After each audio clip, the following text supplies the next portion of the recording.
public. Then we can see what the media of this actually picks up. So the media, as a pre-selecting entity, is taking a decision on what they want to report about, what is commercially relevant to talk about, and we can see who is taking action against this reportage, who is trying to censor it, who is trying to keep it away from the media or trying to sue them about it. And we can perceive how much of this is being picked up by you and what your actual interest is. So if the media might be reporting on something but nobody else cares about it. Or if you are interested in things, we see a lot of Google News searches coming in from referrers or something, but there actually is no media pickup for material that you're looking for. So we have a very important view on what actually is relevant to certain groups of this society. And this is where we can act on and where we have the possibility now to address these issues or to optimize this. And in that respect, we can see what happens and we can do something about it. We can see that there is a current, and we will talk about this in the next part in a little more in detail. There's a complete eradication of certain parts of history going on. This is much easier than anyone in this crowd here most likely will think. We can see that censorship is being implemented systematically and globally on a technical level, on a political level, on a societal level, so that everyone here either doesn't even know about it or accepts it because it's becoming part of this game. And we can, from this, develop counter-strategies to these problems, which is we can enable whistleblowers to safely communicate their issues without fearing repression from a state or a company or whoever with a power over other people.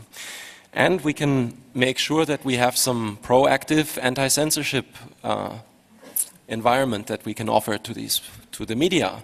So we can offer legal backings to all the journalists that need to fear now going into lawsuits against others, that need to fear having their maybe small newspaper shut down over a lawsuit they can't pay, that can't pick up all of the material they maybe want to pick up just because there's a too big power group behind protecting some secret or behind protecting critical information. And in the same way, we can do this in a very cost-effective manner because we are just processing this. We're not asking for any money. We're giving it to whoever wants to report about it. So, as a very easy example, if you're a journalist somewhere, you don't have to have a source sitting in Guantanamo Bay to give you access to a first-rate source document. You can get the Guantanamo Bay manuals right from our website, and you can then read them and process your own story on them. You don't have to copy and paste the DPA or AP press agency's press release. You can read it and find what they have not found because they don't have too much time for it or because they're not interested in it. You can make your own opinion and you can bring your opinion into a global discussion about a certain topic. And that is actually one of the things we're trying to address.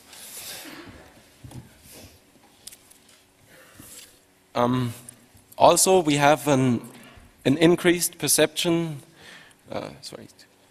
So an increased perception that is coming out of this is giving you and us and everybody else a new perception or a new perspective on reality. We can perceive new things and new aspects of all of this. Okay. So many people say on the internet that this is a great boon for censorship resistance and freedom of information. And in some ways they're right, but in other ways this is absolutely not the truth. And it's extremely dangerous to believe that this is the truth. You know, George Orwell said that he who controls the present controls the past, and he who controls the past controls the future. And this is never more true than with electronic archives. Once a newspaper was printed and distributed to libraries everywhere. Even now when newspapers are printed and distributed to libraries everywhere, no one actually goes to the library to read them. They trust the electronic archive.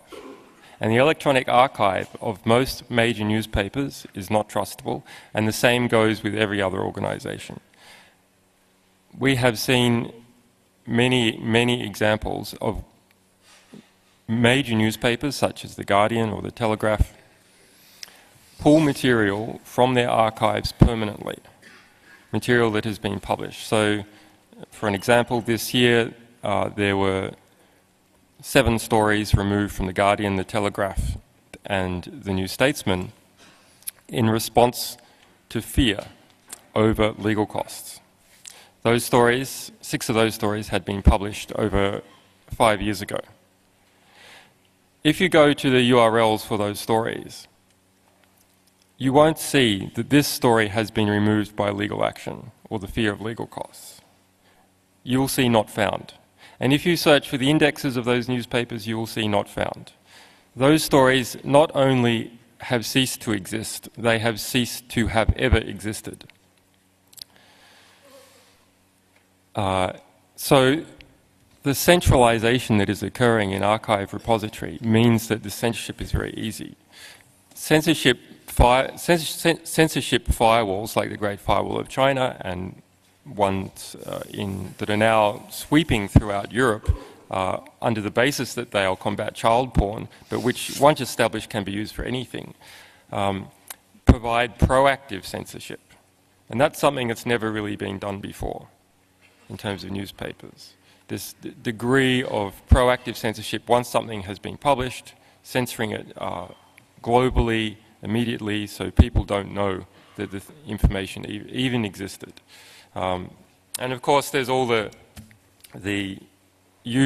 other kinds of censorship which people talk about more in Western societies, which is economic censorship or wanting to have the approval of someone like Rupert Murdoch, their newspaper boss.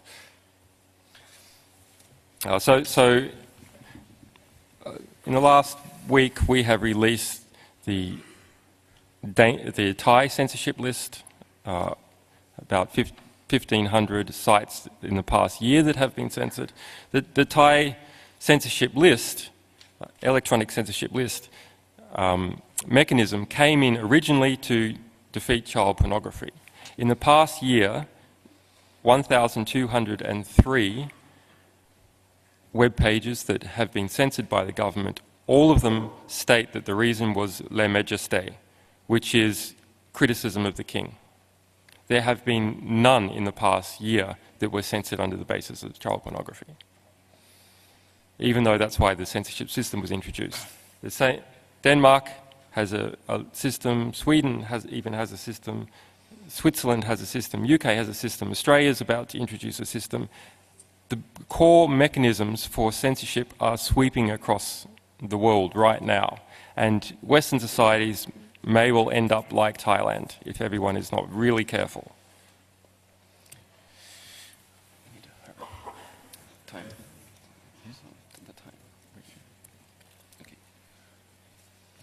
So in the fourth estate as a mechanism to control national states is also crumbling.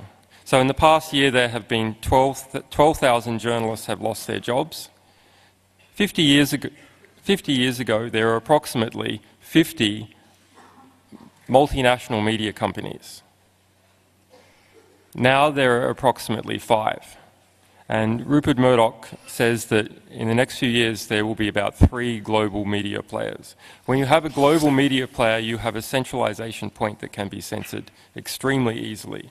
And that's ignoring the sort of economic censorship and unity of political opinion that occurs in a global media giant. So this remarkable and disturbing statistic that there are now 40 investigative journalists left in the entire United States working for newspapers. The New York Times has the most, it has 10.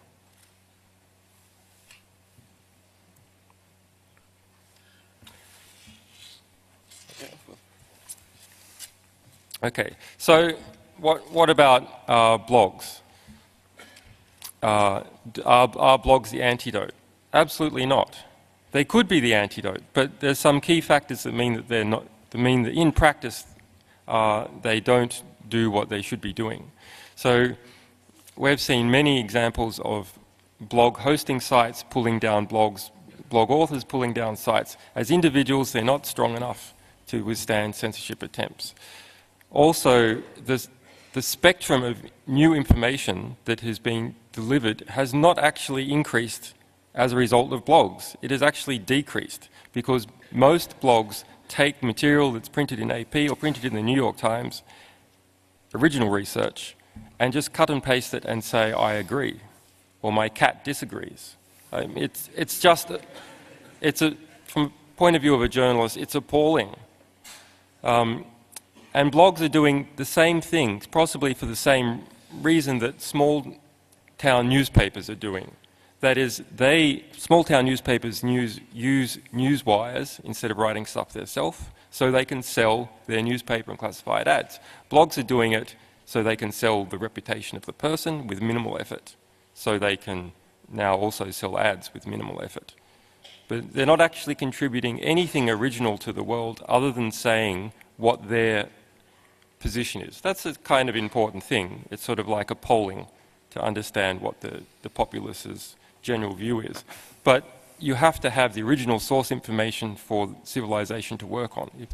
If you don't have original source information, then everyone is just talking to themselves in a circular manner. And so blogs could be a great solution to fourth estate guided civilization, but in practice they're not. So UK libel tourism. This is, we'll just cover this very, very briefly. The United Kingdom law courts are used by oligarchs and kleptocrats all over the world to sue other people all over the world, not in the United Kingdom. So an example we've dealt with recently is Nahdimi Orchi, who's an Iraqi billionaire, who's tried to sue us, who's tried to sue the New Statesman. If you go to the New Statesman now, you'll see on their front page a huge apology to Nahdimi Orchi because they're scared of prospective legal costs. We managed to get this raised in the UK Parliament 1 week ago with 3 cross-party MPs, and one of those MPs, Dennis McShane, said that UK courts had become effectively a Soviet organ of censorship. That's how serious, that's how bad the situation is in the UK. In the United States, laws are being passed to prevent UK judgments being enforced in the US because it's so bad. We should skip this further question. Okay. Okay, so we had to skip some slides. I hope that was not too inconvenient.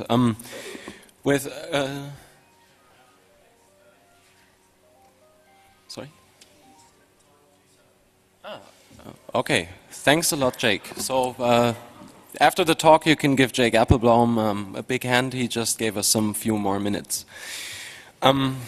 Okay, so basically, one of the reasons now that we have talked about, let's say, what we're doing and how this is affecting maybe reality and the way that news are processed, we need to talk a little bit about why this is relevant to everyone in this audience and everyone here at this Congress, and maybe people that are streaming in. So, whoever you look at, every citizen of any society needs to take action in the society or needs to become part of those that do something about the current state of events. So you will have to involve to actually help change something. It does not help to reproduce somebody else saying that this is no good and then think I have done something about it because I have reproduced this opinion somewhere. This is actually just desensitizing everybody. You will see this on 1,000 pages. Everybody says the same thing and then you don't think about it anymore. Also, over time, you will all be affected at an increasing level. There's a lot of levels where censorship or restricting information takes place that you are not aware of. You might see the technical perspective. You are aware if there's a new filter at your ISP or something, but you don't know about British libel law that is just suing the information from existence. So you need to be aware of more facets of this whole complex topic.